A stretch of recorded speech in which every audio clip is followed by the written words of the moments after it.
Okay. No. Okay.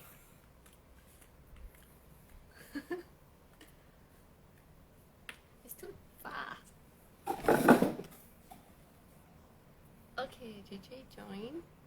Before show request. Okay.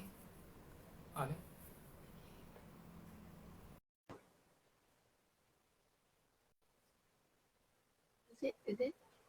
Oh, which videos to wait first? Okay. There you go. All right. Okay. Hi. Hi, everyone. Okay. Okay.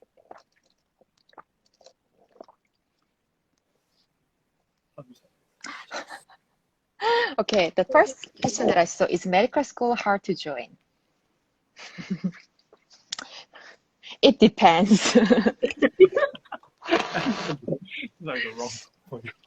Okay. Maybe. Okay, so we have about 11 people. So when we reach 15 viewers, then let's start. Like we could have a very brief introduction of ourselves, and then we can maybe address the questions. Yeah, sounds good. Sounds great. Mm. How many? The questions will come here. Yeah.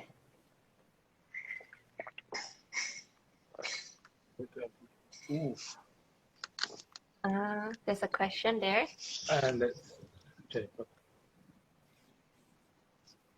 What's the average GPA needed to enter uni?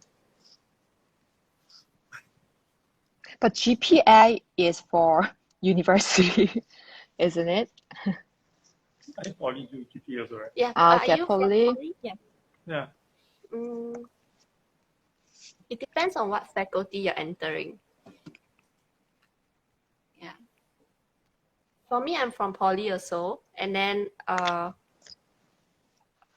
like me and my Poly friends, when we entered, like the GPA is above 3.5. Yeah.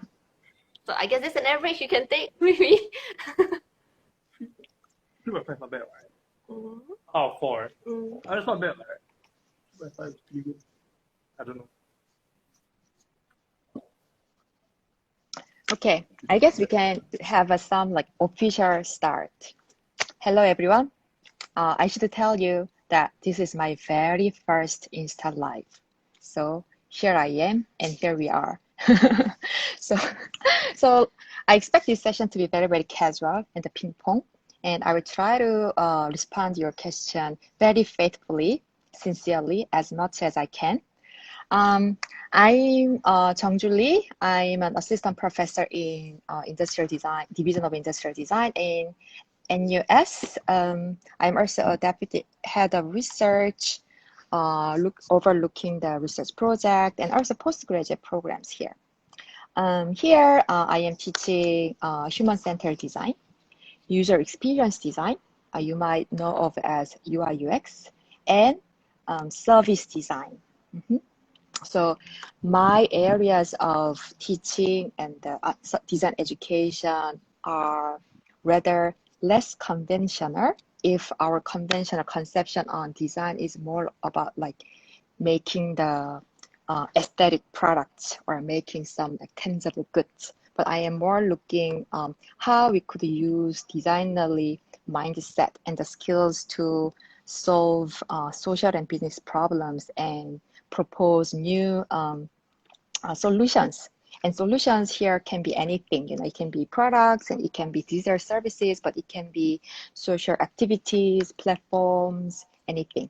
So then I have a wonderful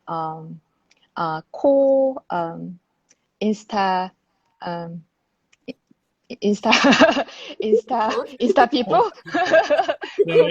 Your co-host joining me, Keith and Delia. Can you introduce yourself? You go first. I go first. Yes, okay. Okay. Hi, I'm Keith. I'm a year 4 undergraduate, currently studying at DID, Division of Industrial Design. Yeah. Anyway, JJ has asked me to come because, well, I'm a current student, and JJ is actually my thesis mentor, which I'm working on currently.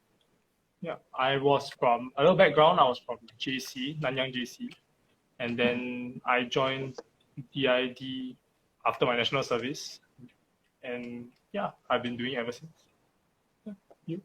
Hi, I'm Delia.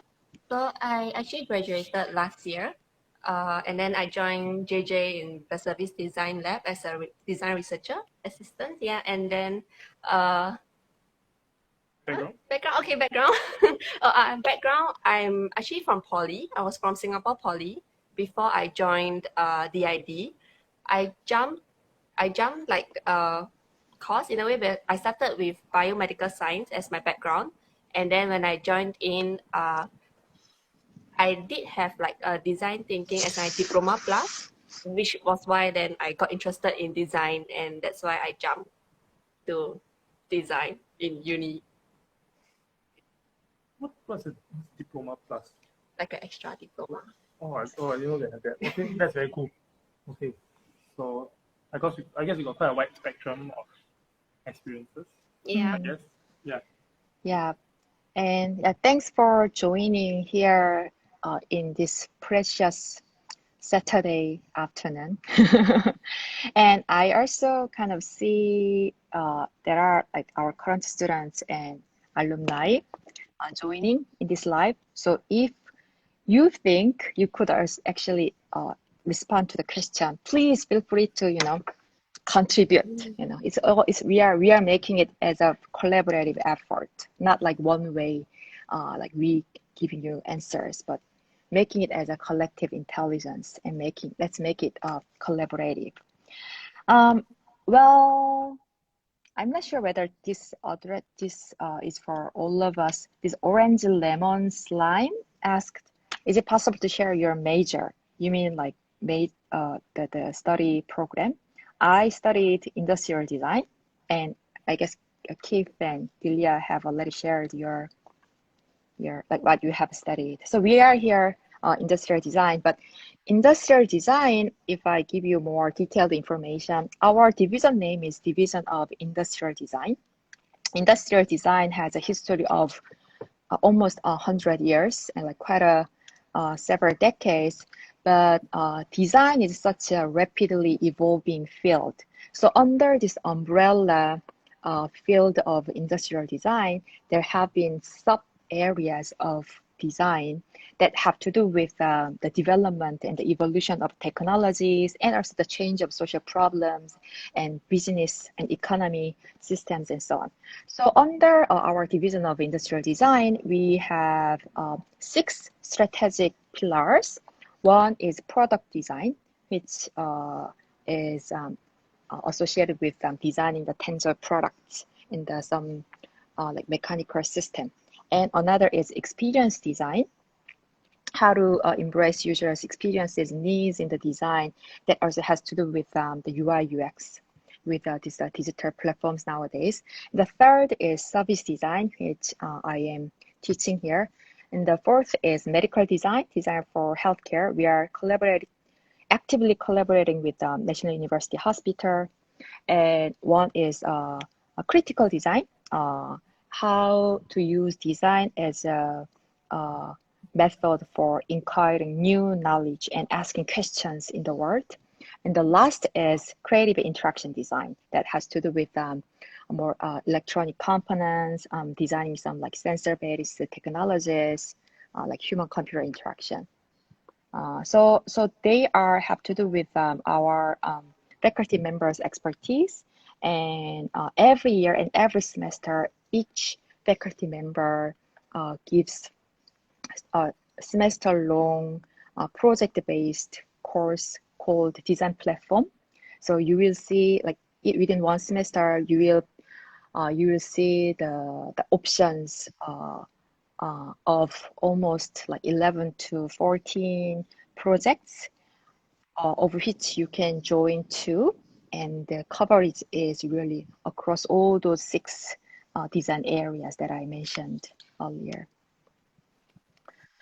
Before we started this live, we received some like pre-questions, some of which I felt quite good.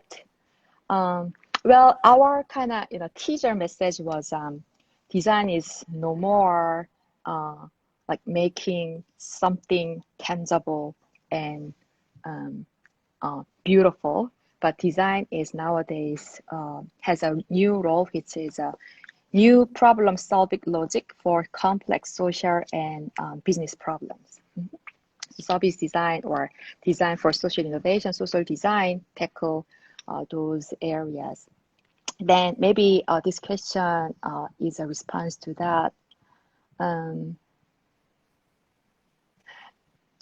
This Aloisio is Xavier. Okay, Xavier asks question: do designs that solve social issues need? Okay. Okay, maybe this question first. Are there companies or schemes in place that support social-related designs? Nowadays, to my opinion, those like private companies and multinational companies and big companies, be it banks or like manufacturing companies or technology companies, the business and the social problems are not separate. They are actually mutually related. For example, the big banks like DBS or CBC, when they develop new business models and when they launch a new business products, it's always related to changing the social status in a more desired place. For example, the DBS has done lots of projects for like digital literacy for elder people and the elderly's well-being. So like designing their business products for elderly people have to do with also the complex social issues which are aging society. So they are not mutually, they are not exclusively separated, but they all go hand in hand together. And nowadays, the success of company cannot be separated from solving social issues. Considering social issues and solving social problems is their competitive strategy nowadays.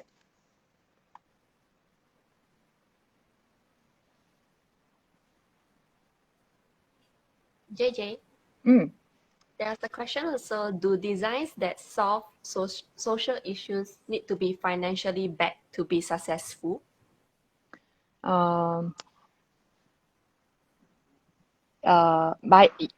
It depends on the context and the circumstance and types of social issues, but my answer would be yes for sustainability, right? There are actually, we see many small and big social innovation projects. They started with a very good wills and motivations. Yeah. So it attracts actually attraction from many people. However, unfortunately, we haven't seen really continued activity or sustained practice ever since. So to make it sustainable, one way or another, there should be some financial backup. But I don't mean here it's just a kind of a sponsor from the company or something. But nowadays, thanks to the shared economy, the circular economy, there are actually various platforms for collectively and collaboratively contribute and support this sort of design for social issues, right? Like fundraising platform or like many companies can join the program together, and those things are also initiated by the international organization and NGOs like UNDP and other types of NGOs. So my answer is yes, if possible, the financial backup should be there to make it sustained. At least we should pay for people who are working for it, right? But it doesn't mean it should be the traditional like sponsorship kind of backup, but we need to, we can like really tap on various economic platforms. Yeah, but I feel like I am doing more like a panel discussion on the new role of design, the role of a new design, then like answering like questions that have to do with entering, like starting the design for prospective students. But this question, I think, by Rebel Child. I think Delia and Keith can address well. What do you think? Okay, by Rebel Child. What do you think is the biggest hurdle to cross when you are new to design? I'm curious to hear also. What do you think?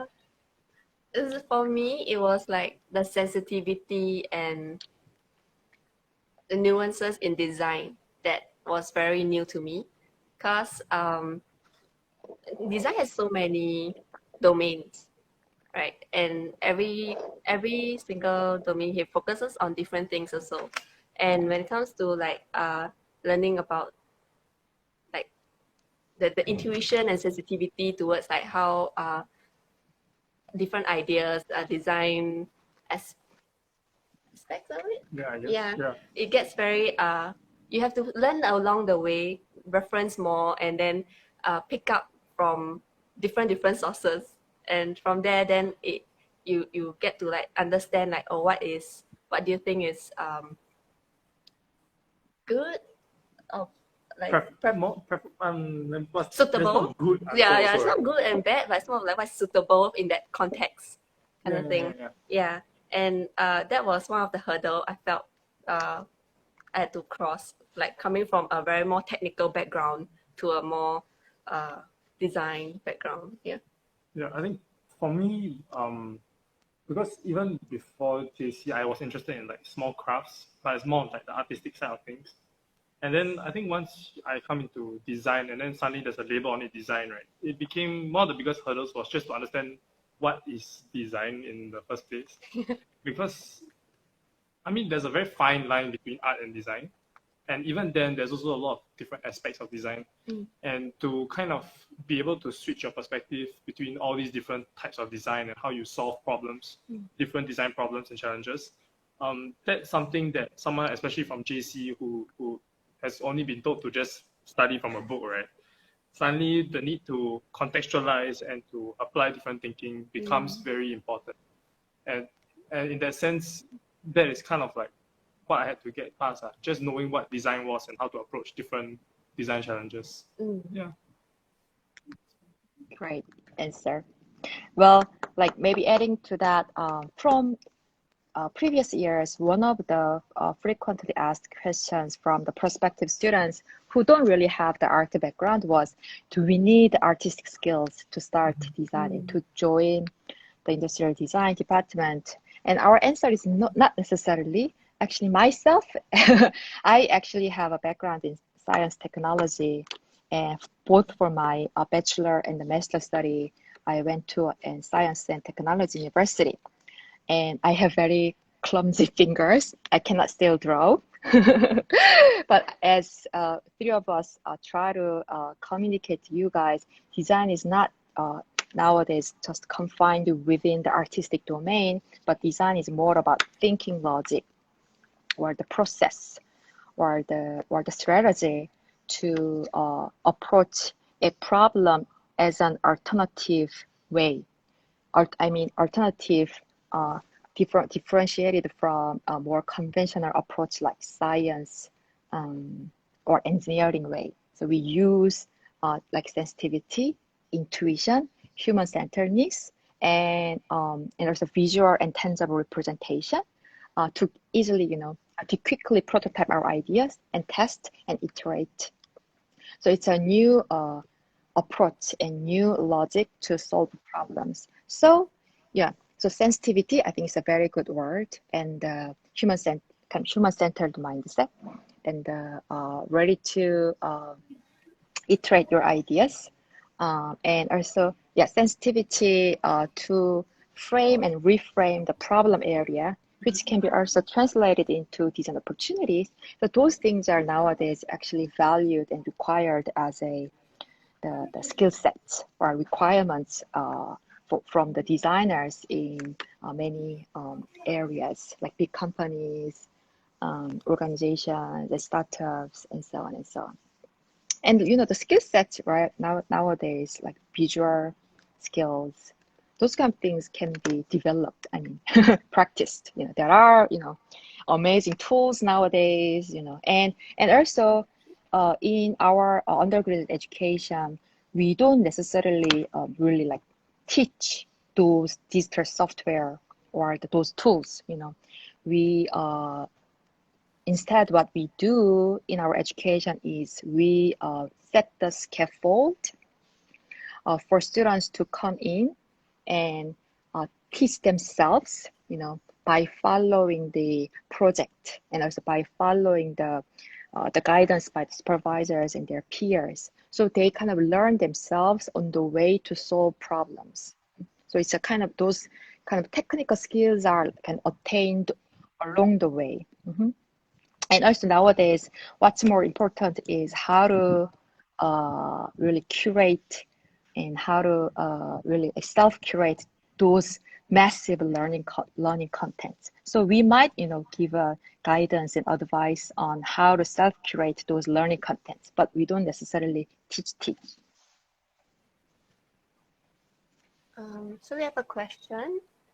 I just started reading more into ID just recently. Is it a must to learn to create physical products, not just aesthetically? You can scroll it. Okay. I have no idea. Okay, you can understand that none of us use instant life before, so we're just trying to figure it out. Okay, yeah. Okay, how can we expand the question? Here, Q&A. Yes.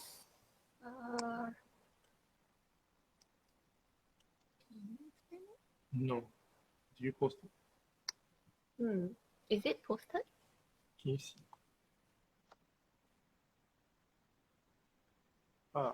Give me a sec. This is weird. You know what? Close it first. Let's try that. Okay. Oh, is this question shared? Yeah. Oh, it is shared. It is Yeah, shared. but we can I cannot see open it. the end, but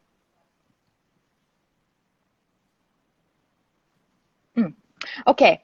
But okay, so each Jiaing asked question. I just started reading more into ID just recently. Is it a must to learn to create physical products, not just aesthetic? Maybe I guess we cannot see the end of the question, but I guess maybe not just aesthetics, but more like a mechanism, like that's my speculation on the end of this question. How can I open the question? Yeah, we are unable to open it too. On But our okay. end. For future episodes, keep your question shorter. I can't actually. I don't really know how to open it. Because we're terrible at this. Yes, but it's not opening. Yeah, but it's Jiang. If your question is about like, is it a must to learn to create physical product, not just aesthetics, but also kind of physical like function or the mechanism? My answer is it's not a must. We don't expect that every single student to have or learn or have really like good knowledge on all these mechanics and those kind of things. But we do have, but for the year one students, we do have a series of design fundamentals, which aim to equip our first students with the essential skills. So you will be learning how to understand the form and how to understand the form language and how certain like physical or mechanical products work. So you will be tasked to do some, like to make some to create like some models or to create some demonstration which can demonstrate your understanding of your how the things work. Like be it some like movable like mechanic like dynamic thing or even like electronic components, but it really depends on individual students skill development and their future career pathway. So as long as our students have a basic understanding and fundamental understanding of how things work, it's not necessary for all students to be able to really create some complex and complicated physical products. No. And like prototyping is just about like you can make something very simple like out of paper even. So you don't actually have to go straight to like building like mechanical big stuff. And in fundamentals, I think Jason is still teaching, right? I think so. Yes. So then he will teach you how to use foam and like different kind of material like clay. Yeah, we have a few Yeah. profs that teach. We have different profs that will teach you how to work with your hands to create physical products. So I once, is it a must? Is it good to have to actually learn to help with the prototyping? Yeah. And then we do have like workshops in the studio also in this building that we are in. And there will be like workshop to teach you how to use different tools. Yeah, but that being said, I mean, because our curriculum caters to a large spectrum of design in the first place. So product design is a very small, I mean, it's not very small, but it's only a portion or a specific type of design. We also have a lot of different type of designs that you can kind of, because once you're on year 2 onwards, you can kind of choose which projects to pick up. And then these different projects have different types of design associated to it. So even if, let's say, you're not into creating physical products per se, you can always choose other types of design. We have things like spatial design, service design, even interaction design. It really depends on what you're into. So as much as it's not a must to learn physical products, you might develop a liking to it, but then if you have already a better interest into other type of design, you can always choose to kind of specialize in that instead. Like the digital ones. Yeah. It's not must. Yeah. Okay. And I think this is It's an add-on, right? Oh. Okay. Maybe there was one that previously there was asked. Let's see. Sorry, let me scroll it. Yeah. You catch it? Oh, may I know what is the difference between NUS DID and SUTD's engineering product development? Difference is NUS DID is design, SUTD's engineering product development is engineering.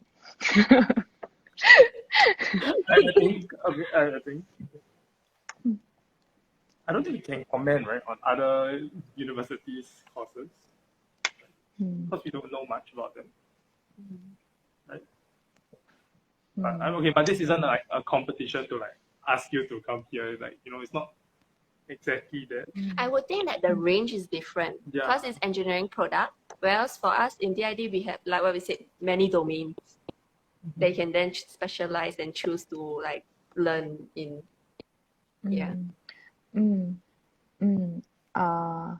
Yeah, to be honest, I don't have really like precise knowledge on SUTD's engineering product development, but I can comment on not just referring to SUTD's engineering product development, but you will be actually seeing the many like other departments, especially from like mechanical engineering or some engineering departments, and even some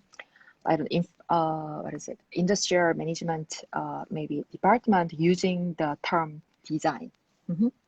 So in different fields, design actually has different connotations.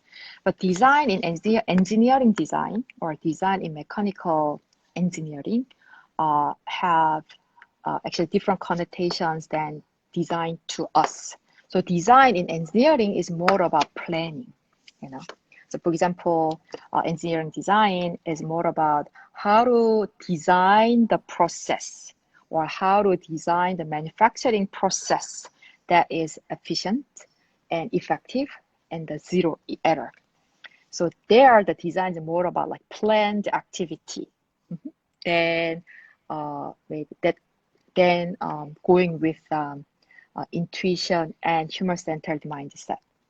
So the methods and skills and sensitivity and the mindset and the knowledge required and the education provided are different.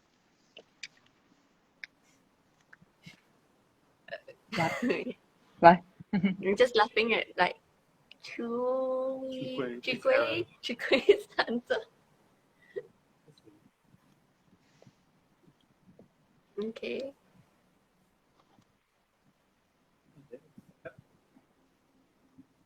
Okay. I saw Chui Kwe. Hello, Aaron. There's Hello, a, there's Aaron. a, Question on what is service design. Okay. I have lectured this to you a couple of years ago. Okay, that's a great question. What is service design? Thanks for Oh, giving me this chance to talk about service design. what is service So, design? okay, is there another question? no, Was no, there no, another no. question? just answer that one. You can scold him a little bit as well. I think yes, that's the one. Which one? No, I think the what is service design. Yeah, What is that's service fine. design? Yeah. What is service design? Yeah. So here, service here. Okay. Service actually, I can talk about service in two ways. One is service as a thing to design. Like we have digital services, public services, healthcare services, hospital services, and banking services, right? So they are actually the process and the journey or the system that actually combines a user's journey and action. And within that action and journey and process, there are more than a single product. Here, product, I don't mean necessarily physical product, but website, brochure, app, or even, the person-to-person interaction. So there are more than a few touch points that users or customers will experience, right? So those services are kind of really the new objects to design that go beyond these physical products, right? And we need an approach and we need a methodology and the tools to really deal with that new design object. So service design is to tackle or deal with that new intangible, dynamic and more complex design object. So that's one way of defining it. But another way of defining it is service is not just about kind of banking service or airport service, kind of, the service, but service in a broader term also is more about, it's a platform where the activities and actions can emerge. So, for example, Airbnb is a great example, right? So Airbnb uses maybe another example. There is this elevator company called Kone in Finland. It's a quite globally big elevator company. And traditionally, from the product design perspective, Kone was elevator manufacturing companies. So their products are elevators, escalators, heavy machines, and so on. But they adopted this concept of service design. Then they servitized their business outcomes. Then their business portfolio got a lot broadened. Like they are no longer just designing elevator or escalator, but they are designing for people's journey.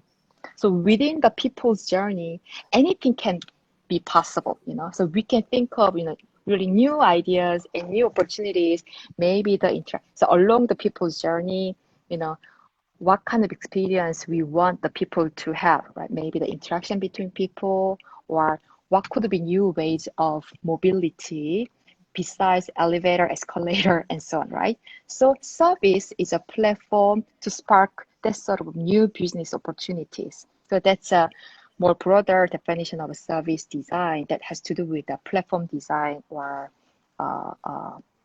suggesting a new economy and new business platform.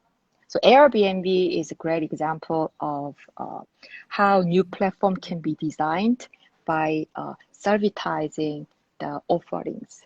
That goes beyond, again, a single service offering like banking service or healthcare service. Hope this answers. Is Aaron there? Yeah. Yes, right. How did you know? Sorry for a long lecture. Sorry for lecturing. Oh, But Yeah, sorry, but it's quite important. I think actually before I came into DID, I don't really know there's something called service design itself. I think I had the same impression that it was only product design. And especially if you were in secondary school and you took D&T, design and technology, the curriculum kind of tends you, or at least when I was doing it, the curriculum kind of tends you towards the product side of things. So even once you come into DID, you kind of realize that design is just way more complex than that. There's way more variety involved. And yeah, so you don't have to be like concerned that it's only product, because that's not, it's only one part of what we do here. Yeah. True, true. And as you see, we are going more towards the service economy. If you have heard of service economy, like what we are now actually paying for, subscribing to are all services like Grad and even food, and even the port there is all service. The service for the new ships to come and the new companies. So everything becomes service. Especially in Singapore, we don't have lots of manufacturing companies, but one of the kind of backbone industry in Singapore is service, like healthcare, finance, like port, trading, logistics, and even tourism, right? So actually what is happening nowadays is for past 5 years, 10 years, there are more and more service sector companies hiring increasingly more designers because they need design thinking to create innovation in services.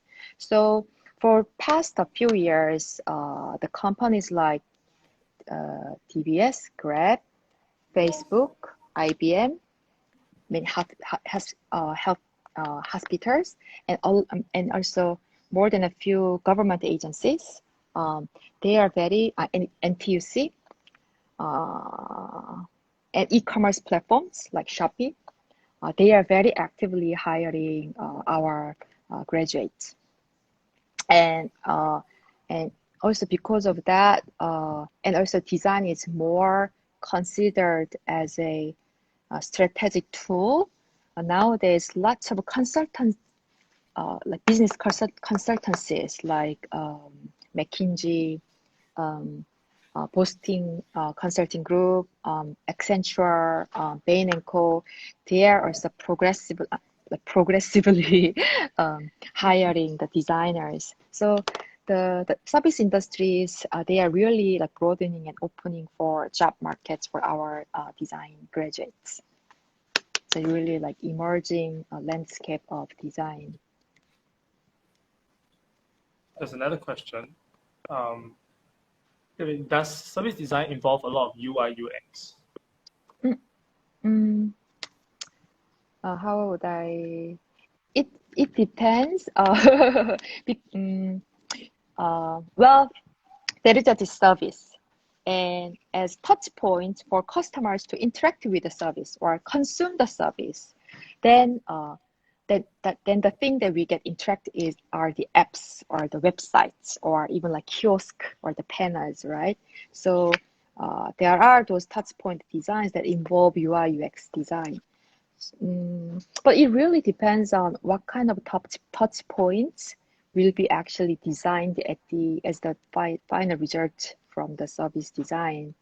UX UI design is the part of service design, but it can be really just a like new service concept, or it can be even like space and environment, and it can be a new movement, So UX UI are kind of one of the areas within one of the design areas within the service design project. How would you say, Delia and Keith?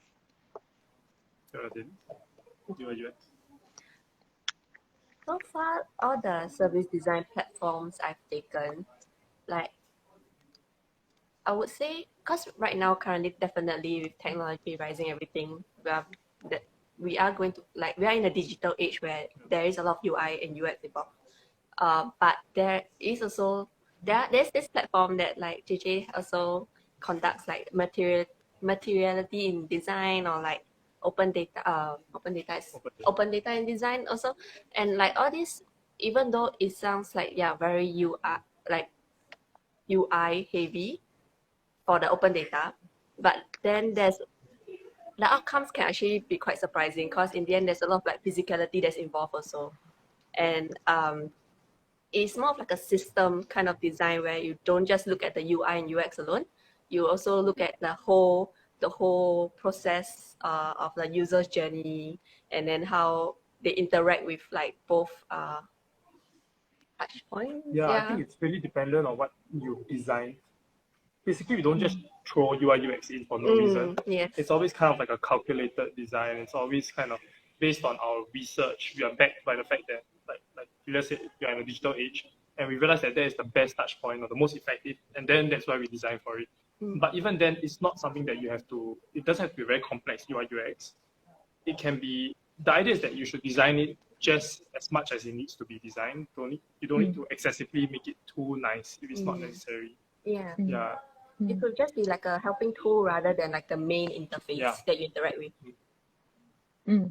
Okay, we have one. How is the curriculum like? Do you have a very busy schedule?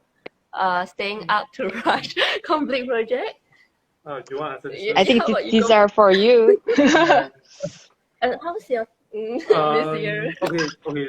You see, the curriculum is designed such that you don't have to stay up late, or that it's not that you have a very busy schedule, but because of the nature of design and how much, honestly, once you come into design, you kind of grow a passion for it, and then you kind of start to push yourself more. So you tend to set your own schedule. It's not dictated based on the curriculum, but it's your own part. And for people like me I'm a workaholic, and I tend to spend a lot of late nights. But that's just me, I have friends who do not invest that kind of time, and they do much better than me, so that's fine. It's really dependent on you. Generally, the curriculum is, I think it's like two times a week only when it comes to projects itself, not inclusive of all your other, university unrestricted electives, none of that. The curriculum gives you time to work outside of it. So that is up to your own time management, because we tend to work in a group. So if you need to meet up with your group mates, that's on your own part to manage your time. Yeah, but you don't have to rush. Right? You don't have to. Right. Okay, you want something? I guess. Yes. By right. I mean, the curriculum will be like, yes, you're supposed to finish your work during school time, working hours kind of thing. Yeah, but because when you start a project, you want it to turn out beautiful. You want it to turn out well. So you start to invest, and then like I would tell you honestly, a lot of us do stay up. That's the honest answer. Yeah, we do stay up, and but that's where we form friendship and bonds too. And then from there you get to learn from each other a lot, and it's not just like personally, but also like through the work styles, and I guess knowledge in design you get to learn from, like, in this. Sometimes late nights are like the best time to be creative. Yeah, it is. But it's really part of the culture. Yeah, you can meet people that when you guys are in it together, it's not that bad. So okay, but the short answer is the curriculum doesn't dictate that you have a busy schedule. Yes. Okay, the curriculum isn't the problem here. Okay, it's us. It's us. Yeah. We have poor work. What you call it, behaviors, work habits. It's just that we decided to do it that way. Yeah. But it's more fun that way as well. Yeah, it's more fun. Actually, it's really about you enjoying the process as you learn. Yeah. And this what we're saying is mainly for year 2 onwards, because year 1 you don't actually have platforms. You do like the fundamentals as core. So it will be different in terms of like group projects. Yeah. Yeah. And the faculty members, we take care of students' well-being. Students' well-being and health the first. Yes, we have like snack bar. We do, Yeah, but because of COVID restriction, yes, then we don't have snack bar. But yeah, it's very small here, So we do take care of each other in that sense. Right. That's a very good point. We have kind of family culture Yeah. here. Okay, and we have Kayao. Do you think certain personalities suit certain design industries? No, that's for JJ. That's That's for definitely Jay. JJ. Okay. That's for you to answer. Okay. Certain personalities suit certain. Well, like broadly, isn't it? I think so. You know, those who have more kind of meticulous, analytic, well, or is it personality, but have more like meticulous, analytic way of thinking and working. They suit more this kind of strategic design field or consultancy field. But those who like to explore and those who like to always experience new things and those who enjoy trials and errors, then more like the industry that would allow the sort of experimentation and the personality. What do you think, Keith and Delia? Okay. Especially because design is so broad. So definitely people tend towards a specific type of design. I don't think the personality is the main reason, but like you said, the way you think kind of helps dictate the way you design as well, and which design you tend to favor more. I mean, I don't know of people who would say they are not into, they are more into product, like how to say, they're more into like the more technical or aspect of design. So they're not into like the human service centered kind of design. There are like people, like there are classmates that reflect that to me also. And it's understandable because like it's their preference and interest, right? Yeah. And so, but I would say suit because it could be that they are good in it. Yeah. They are good in it. It's just that they prefer not to do it. Like in terms of personality, go ahead, Keith. Oh, sorry, yeah, because the people we have here are quite diverse in personalities, and we tend to take similar platforms. You kind of realize actually it doesn't matter that much. It's just how much they intend to invest into it or how they think about it. Yeah. True. One dimension of personality, maybe introvert and extrovert, maybe, because some parts of design actually requires really presentation of the self. I mean, we need to be really confidently presenting our thoughts and our ideas, and we need to really get the buy-in from our clients. So that sort of extrovert, maybe personality might be helpful, and also design is also an approach to facilitate the collaboration. So it's kind of also the people connector. Then more like outgoing and extrovert personality might help in those kind of design jobs. But however, that being said, but when it comes to the presentation, when it comes to the communication, when it comes to the collaboration, facilitation, those skills can be actually practiced and developed. It actually has actually little to do with the personality itself, So when it comes to job environment, I saw many students and even myself and my colleagues who might be quiet in their everyday life, but super confident and super clear and super charming and engaging when it comes to the presentation, workshop facilitation, and communication. So I don't think actually personality becomes any merit or limitation, because those things can be really developed and practiced.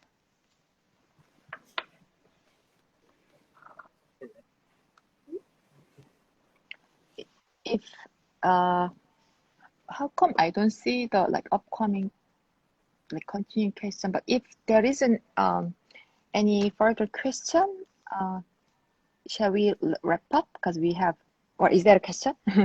Yeah, I Last think one. last one, maybe this one. Sure, Is the sure. design thinking process for service and product design similar?